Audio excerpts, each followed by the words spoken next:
Hi mga kamadi chef! At dahil catering is life, motherhood is lifer, and TikTok is lifest, meron ako nabili sa palengke. And hindi ko alam kung ano siya. So ang tawag dito ay kadyos. Pero bakit green?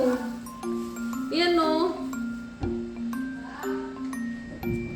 O diba? Tinuruan ako sa palengke kung paano to lutuin. Kaya gawin natin mga kamadi chef. Ayan, so maghuhugas muna ng bigas si Ate Jonah.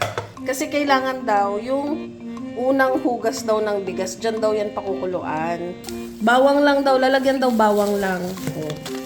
Tapos kailangan ng sigarilyas and papaya. Tinuruan din ako ni nanay paano daw hiwain to. So tatanggalin lang daw yung dulo. Ayan. Pag ganyan daw. Pagkahiwa mo ng ganyan, another hiwa pa ulit. Basically, strips, no? Sa gitna daw eh, ganyan daw eh.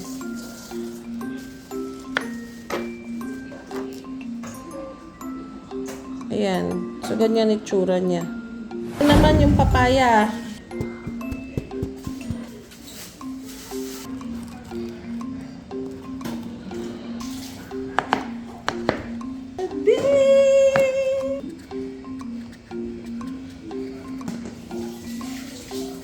Yes. Lang natin yung bawang. Okay na yun. Gasa na natin to. Ayan. So, tatanggalin natin yung mga lumulutang.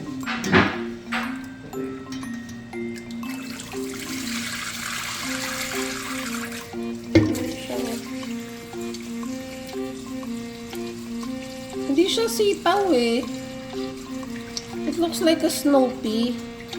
A pan, ilalagay lang natin yung water na pinaghugasan ng bigas.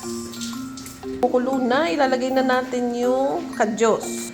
Green kadyos into the boiling pinaghugasan ng bigas. And then, lagyan daw ng bawang habang kumukulo para lumasa. Lagyan daw ng asin. Medyo weird yung amoy niya. Parang amoy paa. And now it's starting to smell good. Lagyan natin pepper. Ang di ko natanong kung gaano katagal to pakukuluan. Pero mabilis lang daw to kesa sa kadyos. So siguro 30 minutes. Testingin natin kung malambot na yung isa. Pwede na. Pang mga gulay. Add more water. Tingnan natin mamaya kung masarap.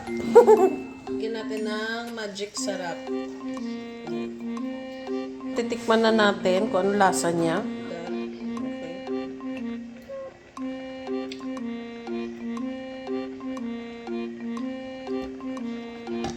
Sarap.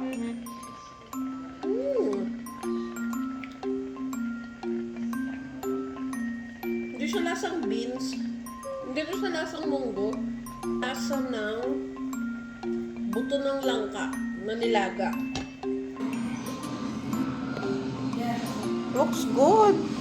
Looks healthy. Tapos may katernong ganyan, no? Parang ang sarap nga. Kuha ko dito sa isa. O kanina pa ako tikim ng tikim.